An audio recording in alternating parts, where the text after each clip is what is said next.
आप सभी को फिर से मेरा प्यार भरा जोहार। मैं सोनी और मेरे चैनल आशा सखी में आप लोगों का फिर से बहुत बहुत स्वागत करती हूँ। तो चलिए दीदी, आज हम जानते हैं ये जो हमारा स्वयं सहायता समूह का रजिस्टर होता है उसका एक पुस्तक होता है साधारण खाता बही। तो इस खाता बही का लेखा कैसे किया जाता है इसके बारे में आज हम जानेंगे। तो सबसे पहले जब हम इस रजिस्टर को खोलते हैं तो हमें फर्स्ट पन्ना में इसका पूरा विवरण दिया हुआ रहता है, विषय सूची। तो आज हम इसके बारे में समझेंगे, फिर हम एक एक करके बोर्ड में समझेंगे। तो आज हम पुस्तक में ही समझते हैं। तो चलिए हम समझते हैं। और वीडियो शुरू करने से पहले अगर आपने मेरे चैनल को अभी तक लाइक नहीं किए हैं तो लाइक कर दीजिए, और अगर आप मेरे चैनल में नए हैं तो चैनल को सब्सक्राइब कर लीजिए। तो चलिए दीदी, आज के वीडियो में हम जानते हैं ये जो हमारा साधारण खाता बही है इसका विषय सूची के बारे में आज हम समझ लेते हैं, ताकि हमें जो लेखा करेंगे उसमें समझने में आसानी हो।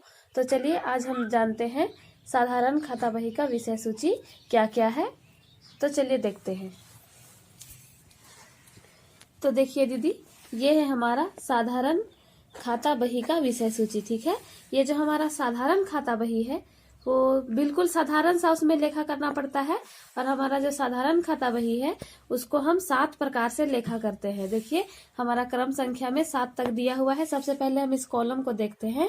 ये कॉलम है, सबसे पहला है क्रम संख्या, फिर है खाते का नाम, फिर है पृष्ठ संख्या। तो ये क्रम संख्या में क्या होगा, जितने भी तरह का हमें एंट्री करना है उन सभी खाताओं का यहाँ क्रम संख्या होगा। फिर खाता के नाम में जितने भी खाता है सभी खाताओं के नाम होंगे। फिर पृष्ठ संख्या में वही जो मैं आप लोग को हर वीडियो में बताती हूँ, जो हमारा पुस्तक के ऊपर साइड में क्या होता है, सीरियल नंबर होता है, उसी को पृष्ठ संख्या कहा जाता है। ठीक है, तो चलिए हम एक एक खाताओं के बारे में आज समझ लेते हैं। तो क्रम संख्या में हमारा पहला नंबर है सदस्यों का बचत खाता। जो हम हर एक दीदी बैठक में बचत जमा करते हैं वो बचत खाता का एंट्री होगा। जितना भी एक बैठक में बचत जमा हुआ वो एंट्री होगा। ठीक है, अब दूसरा में है सदस्यों को वितरण किया गया ऋण। हमारे समूह में कितना ऋण वितरण हो रहा है, वो जो ऋण वितरण होगा उस वितरण राशि को हम इस खाते में एंट्री करेंगे। ठीक है, फिर तीसरा है सदस्यों द्वारा ऋण राशि जमा खाता। जब दीदी लोग ऋण लेती है तो उस ऋण को वापसी करती है, तो वो वापसी राशि को इस सदस्यों द्वारा ऋण राशि जमा खाता में एंट्री होगा। ठीक है, हमारा चौथा है अन्य संस्थाओं से आर्थिक सहायता खाता। ठीक है, हमारा अन्य संस्था से जो आर्थिक सहायता होगा उसका खाता खुलेगा, और उसको कितने जगह में बांटा गया, ABCDEFG मतलब 1 2 3 4 5 6 7 जगह में बांटा हुआ है। ठीक है, हमारा ए नंबर है हिस्सा धन। जैसे कि दीदी हम भीओ में जुड़ते हैं तो हमारा हिस्सा धन कितना है और हम कितना जमा कर रहे हैं उसको हम ये हिस्सा धन वाले खाता में एंट्री करेंगे। फिर है ग्राम संगठन का ऋण।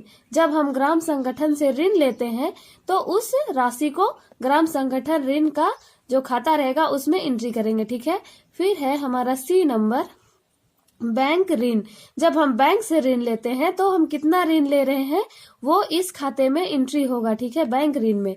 हमारा डी है रिवॉल्विंग फंड। जो हमें रिवॉल्विंग फंड मिलता है उस राशि को हम रिवॉल्विंग फंड वाले खाता में एंट्री करेंगे। फिर है ई नंबर ग्राम संगठन में बचत। जब हम ग्राम संगठन में बचत करते हैं, जब हम भीओ में जुड़ते हैं और ग्राम संगठन में बचत करते हैं तो उस बचत को ग्राम संगठन में बचत खाता में एंट्री करेंगे। फिर है बीमा इंश्योरेंस। जब हमारा खाता खुलता है तो हम क्या करते हैं, अपने अकाउंट नंबर में अपना बीमा करा लेते हैं, तो उसका एंट्री हम बीमा इंश्योरेंस में करेंगे। ठीक है, फिर हमारा जी नंबर है MIS बुक कीपर का मान्यदेय।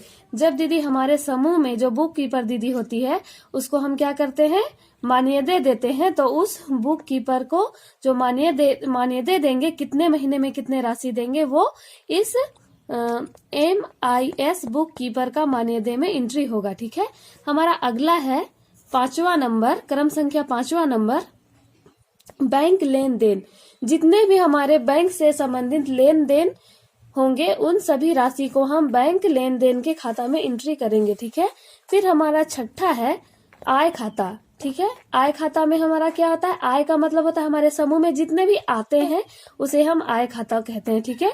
तो हमारा आय खाता कितने भागों में बटा हुआ है, 1 2 3 4 5 6। हमारा आय खाता बटा हुआ है 6 जगहों में, ठीक है।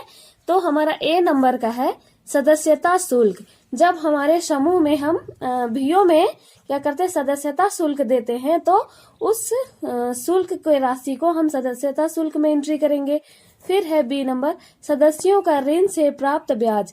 जब हमारे सदस्यों को ऋण देते हैं और जो ब्याज वो दीदी वापस करती है, तो उस ब्याज को हम कहाँ करेंगे, सदस्यों का ऋण से प्राप्त ब्याज वाले खाता में एंट्री करेंगे। सी नंबर है बैंक बचत खाता पर ब्याज। जब हम अपने बैंकों में राशि जमा रखते हैं तो बैंक हमें क्या करती है, ब्याज देती है। तो हम बैंक से जो ब्याज प्राप्त होगा उसे हम बैंक बचत खाता पर ब्याज खाता में क्या करेंगे, एंट्री करेंगे। तीसरा नंबर है दंड वसूली। जो हमारी दीदी समूह में अब्सेंट रहती है, अनुपस्थित रहती है, तो वो दीदी क्या करती है, जुर्माना भरती है, दंड भरती है। तो उस दंड वाली राशि को हम दंड वसूली के खाता में एंट्री करेंगे। फिर ई नंबर है रिसोर्स फंड। जो हमारा रिसोर्स फंड होता है उसको हम रिसोर्स फंड वाले खाता में एंट्री करेंगे। फिर है अन्य आय। अगर हमारे समूह में कुछ अन्य आय होता है तो उसे भी हम अन्य आय वाले खाता में एंट्री करेंगे, ठीक है। और हमारा अंतिम और 7वां है व्यय खाता। हमारा व्यय खाता कितना है, 1 2 3 4 5 6। हमारा आय खाता भी 6 था और व्यय खाता भी 6 है, ठीक है। तो ग्राम संगठन में सदस्यता शुल्क। जब हम ग्राम संगठन में सदस्यता शुल्क जमा करते हैं तो उसे भी हम कहाँ दिखाएंगे, ग्राम संगठन में सदस्यता शुल्क खाता में एंट्री करेंगे। और बी नंबर है ग्राम संगठन ऋण पर भुगतान किया गया ब्याज। अगर हम अपने ग्राम संगठन से ऋण लेते हैं और ब्याज भुगतान करते हैं तो उसे हम इस खाते में एंट्री करेंगे, ठीक है। फिर है हमारा सी नंबर बैंक ऋण पर भुगतान किया गया ब्याज। हम जब बैंक से ऋण लेते हैं और ऋण में हम क्या करते हैं, ब्याज भुगतान करते हैं, तो उसे हम बैंक ऋण पर भुगतान किया गया ब्याज खाते में दिखाते हैं।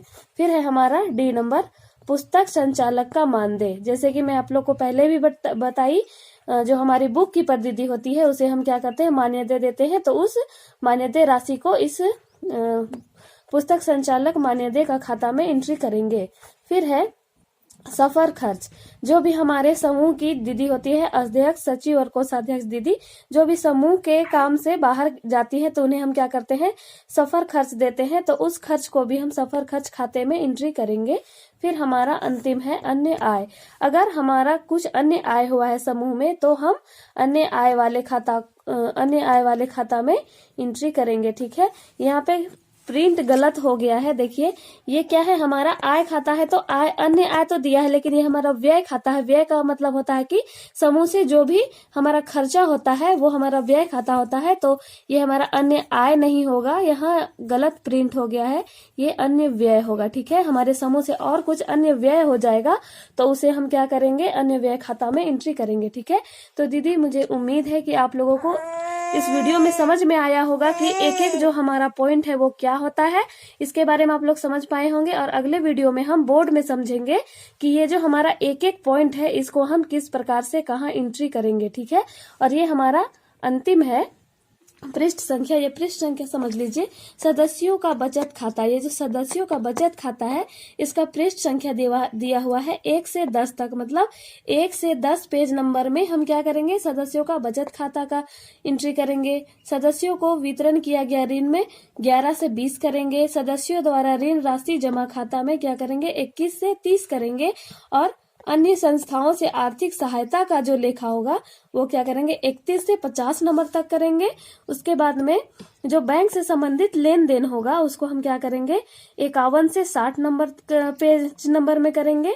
और है हमारा अन्य आय जो हमारा है वो है 61 से 85 तक हमारा एंट्री होगा। और है व्यय खाता, जो व्यय का हमारा जो खाता रहेगा वो कितना रहेगा, 86 से 110 तक होगा। ठीक है, तो उम्मीद करती हूँ आप लोगों को समझ में आया होगा। साधारण खाता बही का जो विषय सूची होता है उसमें आप लोगों को कोई दिक्कत नहीं होगा। दीदी अगर आप लोगों को ये वीडियो पसंद आया तो एक लाइक कीजिए, और अगर आप मेरे चैनल में नए हैं तो चैनल को सब्सक्राइब कीजिए, क्योंकि मैं स्वयं सहायता समूह से जुड़ी हर एक प्रकार के रजिस्टरों का लेखा बताती हूँ, जिससे आप लोग को बहुत बहुत हेल्प होता है। आपने मेरे वीडियो को अंत तक देखे इसके लिए बहुत बहुत धन्यवाद।